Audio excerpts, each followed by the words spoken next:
마태복음 2장 1절부터 23절까지 헤롯 왕 때에 예수께서 유대 베들레헴에 나심에 동방으로부터 박사들이 예루살렘에 이르러 말하되 유대인의 왕으로 나신 이가 어디 계시뇨? 우리가 동방에서 그의 별을 보고 그에게 경배하러 왔노라 하니 헤롯 왕과 온 예루살렘이 듣고 소동한지라. 왕이 모든 제사장과 백성의 서기관들을 모아 그리스도가 어디서 났겠느냐 물으니 가로되 유대 베들레헴이 오니 이는 선지자로 이렇게 기록한 바 또 유대 땅 베들레헴아 너는 유대 고을 중에 가장 작지 아니하도다. 내게서 한 다스리는 자가 나와서 내 백성 이스라엘의 목자가 되리라 하셨음이니이다. 이에 헤롯이 가만히 박사들을 불러 별이 나타난 때를 자세히 묻고 베들레헴으로 보내며 이르되 가서 아기에 대하여 자세히 알아보고 찾거든 내게 고하여 나도 가서 그의 경배하게 하라. 박사들이 왕의 말을 듣고 갈새 동방에서 보던 그 별이 문득 앞서 인도하여 가다가 아기 있는 곳 위에 머물러 섰는지라. 저희가 별을 보고 가장 크게 기뻐하더라.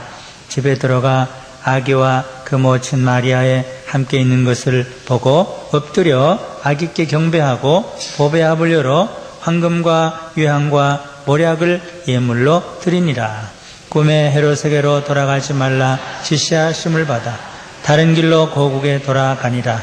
저희가 떠난 후에 주의 사자가 요셉에게 현명하여 가라되 헤롯이 아기를 찾아 죽이려 하니 일어나 아기와 그의 모친을 데리고 애굽으로 피하여 내가 네게 이르기까지 거기 있으라 하시니 요셉이 일어나서 밤에 아기와 그 모친을 데리고 애굽으로 떠나가 헤롯이 죽기까지 거기 있었으니 이는 주께서 선지자로 말씀하신 바 애굽에서 내 아들을 불렀다 함을 이루려 하심이니라. 이에 헤롯이 박사들에게 속은 줄을 알고 심히 노하여 사람을 보내어 베들레헴과 그 모든 지경 안에 있는 산의 아이를 박사들에게 자세히 알아본 그때를 표준하여 2살 그 아래로 다 죽이니 이에 선지자 예레미야로 말씀하신 바 라마에서 슬퍼하며 크게 통곡하는 소리가 들리니 라헬이 그 자식을 위하여 애곡하는 것이라. 그가 자식이 없으므로 위로받기를 거절하였도다 함이 이루어졌느니라. 헤롯이 죽은 후에 주의 사자가 애굽에서 요셉에게 현명하여 가로되 일어나 아기와 그 모친을 데리고 이스라엘 땅으로 가라. 아기의 목숨을 찾던 자들이 죽었느니라 하시니 요셉이 일어나 아기와 그 모친을 데리고 이스라엘 땅으로 들어오니라. 그러나 아켈레오가 그 부친 헤롯을 이어 유대의 임금됨을 듣고 거기로 가기를 무서워하더니 꿈의 지시함을 받아 갈릴리 지방으로 떠나가 다같이 나사렛이라는 동네에 와 사니 이는 선지자로 하신 말씀에 나사렛 사람이라 칭하리라 하심을 이루려 함이로라. 아멘. 예수님을 바로 아는 것이 우리 인생의 가장 중요한 일입니다. 우리의 운명을 바꿔 놓는 것이기 때문입니다. 마태라는 사람, 돈만 알던 사람, 세리로 살던 사람이 이제는 예수님이 누구신 것을 우리들에게 전하는 복음서 저자, 예수님의 제자가 됐습니다. 오늘 아침에 새벽기도 때 사도행전 9장을 봤는데 사울이라는 사람, 악한 사람, 아주 불가능한 사람이 그 사람이 변화되는 것을 우리가 봤습니다. 빛이 비추고 사울아 사울아 주님의 목소리가 들리고 그것을 항복하고 죽습니다. 음식을 먹지 못하고 눈이 보이지 않고 완전히 항복하고 그의 한 삶이 변화됩니다. 그러니까 아시아의 역사가 변화되고 유럽의 역사가 변화되고 또 우리들의 역사가 변화돼요. 한 사람의 삶이 바꾸어지니까 그 사람은 물론이고 세상의 역사가 바꾸어져요. 그래서 마태복음 읽으면서 돈을 세던 마태, 돈 계산하던 마태, 그러니까 예수에 대해서 쓰고 있다. 늘 잊지 말아야 될 거예요. 아주 악한 사람, 혈기가 등등하고 아주 살기가 등등하고 사람을 잡아다가 이제 가두려고 했던 그 사람, 예수를 박해했던 그 사람의 한평생이 예수 때문에 사는 그런 사람이 됐다. 그를 통해서 소아시아가 변하고 마게도니아가 변하고 유럽이 변화됐다. 그런 것이 배경입니다. 그래서 마태는 자기가 본 대로 예수님을 우리에게 전해줍니다. 오늘 이 장을 세 가지로 나누어서 생각해 봅니다. 이 세리 마태는 예수는 유대인의 왕으로 오셨다. 유대인의 왕으로 오셨다. 아니, 인류의 왕으로 오셨다. 동방박사들의 왕으로 오셨고 만왕의 왕, 만주의 왕으로 오셨다. 이것이 첫째 마태가 우리에게 전해주는 그 모습입니다. 유대인의 왕으로 오신 예수님, 이스라엘의 목자로 오신 예수님. 사실 이사야가 이미 오래전에 이스라엘의 왕으로, 평강의 왕으로, 만왕의 왕으로 오실 것을 예언했는데 지금 그것을 받아서 마태는 유대인의 왕으로 오셨다. 왕은 모든 것을 통치하시는 분이고 다스리시는 분이다. 그 앞에 무릎을 꿇어야 된다. 물론 유대인에게 지금 쓰기 때문에 유대인의 왕이에요. 그러나 사실은 유대인의 왕뿐만 아니라 동방박사들의 왕으로 오셨다. 이걸 암암리 얘기를 해요. 물론 유대인들이 믿게 하기 위해서 이스라엘의 목자로 오셨다. 이것을 더 일부러 포커스를 맞춰서 말을 하지만 그러나 이제 마태복음 조금 지나가 보면 이방인들이 그 앞에 무릎을 꿇습니다. 8장, 9장 보면은 이방인들이 꿇습니다. 로마 백부장이 그 앞에 무릎을 꿇고, 그래서 마태는 이분은 유대인의 왕이요 만왕의 왕으로 오셨다. 그 다음 두 번째는 이분은 경배를 받으실 분으로 오셨다. 유대인의 경배와 이방인의 경배를 받으실 분으로 오셨다. 사실은 헤롯 왕도 말로는 경배하겠다고 그랬어요. 헤롯 왕의 경배를 받으러 오셨고 동방박사들의 경배를 받으러 오신 분. 헤롯은 위선자로 나도 그를 경배하러 가겠다 그랬지만 사실은 경배하지를 못했고 동방에서 페르시아 어딘가에서 온 세 사람이, 여기 뭐 세 사람이라고 보통 그렇게 생각할 수 있죠. 분명히 셋이라고는 할 수 없지만 무릎을 꿇고 아기와 모친 마리아에게 무릎을 꿇고 경배를 했다. 경배를 받으시는 분이다. 근데 진정한 경배는 보배합을 열어서 보배를 드리면서 경배를 받으실 분. 베다니 마리아도 옥합을 깨뜨리고 무릎을 꿇고 눈물로 경배를 했습니다. 사실 그 다음 복음서와 계시록에 보면은 또는 빌립보서를 보면은 모든 피조물의 경배를 받으실 분, 하늘에 있는 것들, 땅에 있는 것들, 땅 아래에 있는 것들, 구속받은 모든 천사들, 24장로들, 영물들, 모든 구속받을 이들에게 경배를 받으실 분. 예수님은 온 우주에 경배를 받으실 분으로 왔다. 그러니까 성도들이 그분 앞에 무릎을 꿇고 경배하는 것이 마땅하다. 그것이 두 번째예요. 말로만 경배하는 것이 아니라 예물을 가지고.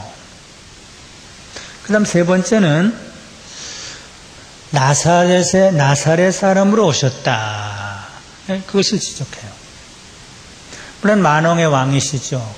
온 우주의 경배를 받으실 분인데 피난 가시는 분으로, 멸시를 받는 분으로, 천대를 받는 분으로 천민들이 사는 곳에 오신 분이다. 이게 또 세 번째 지적하는 내용이에요. 애굽으로 피난 간 분이다. 애굽은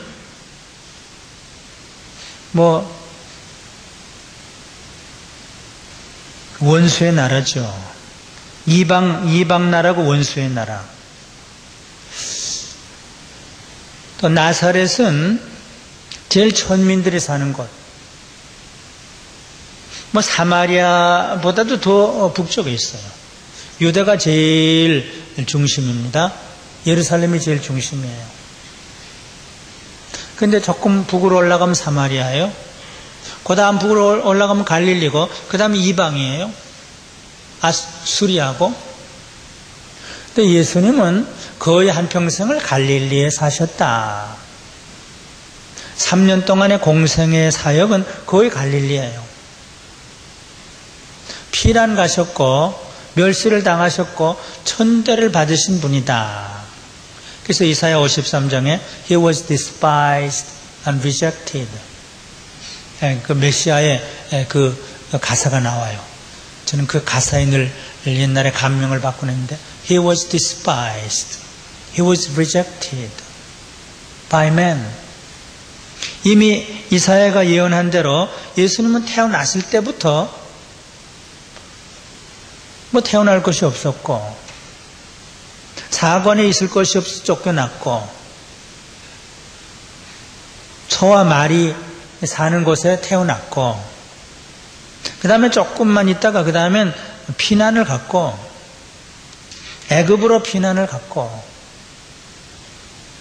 알타반 박사에 의하면 거기서도 여기 도망가고 저기 도망가고 저기 도망가고 노예 시장으로도 가고 병자들이 있는 곳으로도 가고 알타반 박사가 그를 찾아서 그건 하나의 이야기지만 애굽의 여기저기를 다니는 일들이 있죠. 여기 피했다가 저기 피했다가 저기 피했다가 이렇게 피난 가신 분. 그 다음에는 오셔서 유대 그 중심부에 살질 않고 나사렛 사람이라. 나사렛 동네에 와서 살았는데 이는 선지자로 하신 말씀에 나사렛 사람이라. 그래서 민중신학이 이 나사렛을 갈릴리를 많이 강조합니다. 물론 지나치게 사회적으로 정치적으로 그걸 너무 갈라놓는 것이 문제지만 사실은 그거 잘 본 거예요. 예수님은 지도층에 속하지 않았고 부자들과 함께 하질 않았고 천민 아주 멸시를 받는 사람 스스로 rejected and despised 스스로 멸시를 받았고 스스로 실어버림을 당하면서 그들과 함께 살았다. 예수님의 제일 처음 사역지는 갈릴리입니다. 갈릴리에 행하시며 4장에 그렇게 있죠. 갈릴리 해변에 다니시다가 거기서 제자들을 불러요. 그들도 천민입니다. 예루살렘은 아주 상류가 사는 곳입니다. 가버나움, 벳세다, 나인성 그거 다 갈릴리예요. 병자들 고친 것이 가버나움이고 5,000명을 먹이신 것이 벳세다고 나인성 과부 외로운 그 과부의 아들을 살린 것이 또 갈릴리예요. 별로 여기 큰 설명은 없지만 이런 분이 예수님이시다. 그것을 마태가 우리에게 보여줘요. 유대인의 왕으로 나신 분이다. 왜 유대인들 너희들이 왕으로 오신 분을 그렇게 적대하느냐. 이것은 구약의 예언의 성취다. 이스라엘의 목자로 오신다고 그러지 않았느냐. 이스라엘의 목자로 유대인의 왕으로 오시지 않았느냐. 그러면서도 암암리에 동방 이방인들의 왕으로도 오셨다. 로마 백부장의 왕으로도 오셨다. 보잘것없는 이방 여인의 왕으로도 오셨다. 그래서 계시록에 보면은 만왕의 왕, 만주의 주 그렇게 되어 있어요. 그러니까 처음엔 만왕의 왕으로 유대인의 왕으로 오셨다. 그래서 빌라도도 자기도 모르게 유대인의 왕이라 썼어요. 하나의 예언을 성취하기 위해서 그렇게 썼어요. 우선은 유대인의 왕이에요. 우선은 이스라엘의 왕. 그러나 거기에 그치질 않아요. 만왕의 왕, 만주의 주. 그분은 경배를 받으실 분이다. 그분은 무릎을 꿇고 예배를 받으실 분이다. 예물을 드리면서 경배할 뿐이다. 모든 것을 다 바쳐서 아까워하는 사람은 그건 참으로 경배하지 못하는 사람. 밭이 있으면 밭을 팔고 집이 있으면 집을 드리고 옥합이 있으면 옥합을 깨뜨리고 죄인인 한 여인도 옥합을 깨뜨리고 경배를 받으실 분이다. 계시록을 열어보니까 거기에 경배하고 있더라. 24장로들, 영물들, 수를 셀 수 없는 수많은 흰옷 입은 사람들이 무릎을 꿇고 종려나무 가지를 들고 그에게 경배하더라. 그러니까 그분은 지금뿐만 아니라 그때 지금뿐만 아니라 영원토록 경배를 받으시는 분이다. 내 생물이 가로되 아멘하고 장로들은 엎드려 경배하더라. 경배하더라. 예, 우리가 판단할 뿐도 아니고 우리가 무시할 뿐도 아니고 우리의 경배의 대상이다. 그런데도 그 다음에 그런데도 멸시를 받고 도망다닌 분이다. 무시를 당한 분이다. 아니 마지막에도 그렇게 된 분이다. 이걸 이미 암시를 해요. 나사렛에 와서 살으셨다. 예, 그래서 오늘 그 세 가지로 요약을 해서 말씀을 드립니다. 처음에 말씀드렸지만 우리의 인생의 방향이 바꾸어질 때 돈벌이 하던 사람이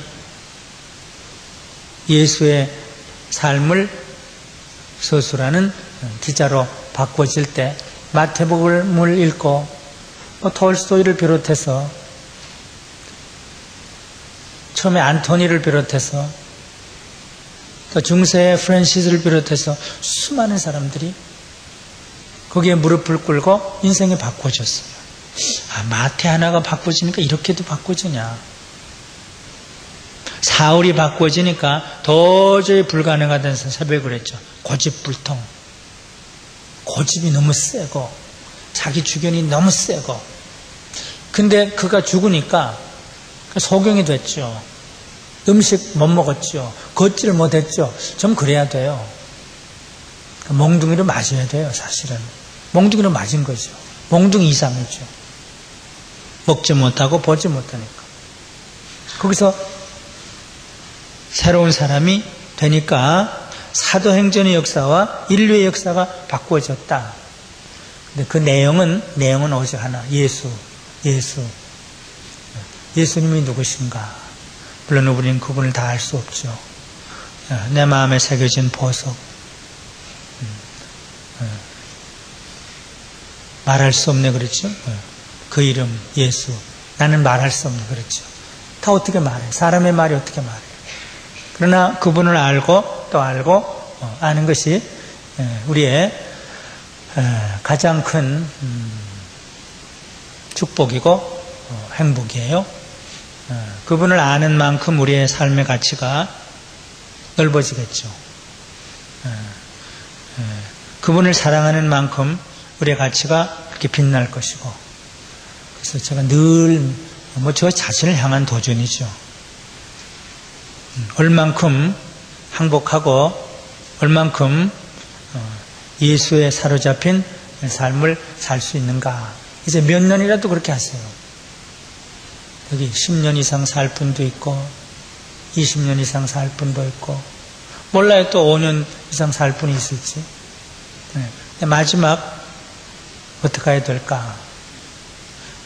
예수에 사로잡혀서 예수 전하는 그 삶. 앞으로 50년, 60년, 70년 살 사람들도 있죠. 우리 젊은이들, 여러분들의 가치는 예수로 얼만큼 충만하냐. 예수에 관계된 부분이 얼마나 많으냐, 거기에 따라서 여러분들의 행복은 정해져요. 우리 선이도, 선기도, 찬우도 예수님 사랑하고 예수님 전하고 예수님 섬기면 참 멋진 삶을 사는 거예요. 저와 여러분들이 마태처럼 예수 전하고 예수 사랑하는 그런 삶을 다 사시기를 바랍니다. 기도하십시다. 하나님 아버지, 아들을 낳으리니 그 이름을 예수라 하라. 그 이름을 임마누엘이라 하라. 그는 유대인의 왕으로 나셨고 하늘과 땅과 땅 아래에 있는 모든 피조물들, 모든 구속받은 사람들의 무릎을 꿇고 경배하기 위해서 이 땅에 오셨느니라. 그러나 그는 우리 대신 멸시를 당했고 실어버림을 당했고 배척을 당했고 죽임을 당하신 분으로, 가장 멸시를 받던 나사렛 사람으로 갈릴리에서 천민들과 함께 살기 위해서 오신 분, 오늘 예수님의 모습을, 예수님이 불러주신 마태의 붓을 통해서 또 오늘 또 보고 듣게 해주셔서 감사를 드립니다. 우리도 예수에 사로잡히게 도와주시고 한평생 돈 계산하고 내 지식 쌓는 일에 머무르지 않고 예수님에 대해서 시도 쓰고 노래도 하고 예수님을 높이기도 하고 예수님을 증거도 하고 예수님에 대해서 그림도 그리고 노래도 하고 온 몸과 정성을 다해서 또는 재산을 들여서, 막달라 마리아가 자기 재물을 들여서 예수를 섬겼다고 말한 대로 우리도 우리에게 주신 모든 것을 다 들여서 주님을 증거하고 주님을 그리고 주님을 노래하고 주님을 나타내는 멋진 사람들이 다 될 수 있도록 만들어 주시옵소서. 오늘 주님 사모하면서 나온 모든 자녀들, 우리의 마음에 예수의 그림이 더 아름답게 분명히 새겨지고 예수를 내가 지니고 만나는 사람들에게 전하는 멋진 사람들이 다 될 수 있도록 오늘의 마태가 되고 오늘의 사도 바울이 될 수 있도록 우리에게 은혜와 복을 주시옵소서. 예수님의 이름으로 기도드리옵나이다. 아멘. 하늘에 계신 우리 아버지여, 이름이 거룩히 여김을 받으시오며 나라의 임하옵시며 뜻이 하늘에서 이룬 것 같이 땅에서도 이루어지이다. 오늘날 우리에게 일용할 양식을 주옵시고 우리가 우리에게 죄 지은 자를 사하여 준 것 같이 우리 죄를 사하여 주옵시고 우리를 시험에 들게 하지 마옵시고 다만 악에서 구하옵소서. 대개 나라와 권세와 영광이 아버지께 영원히 있사옵나이다.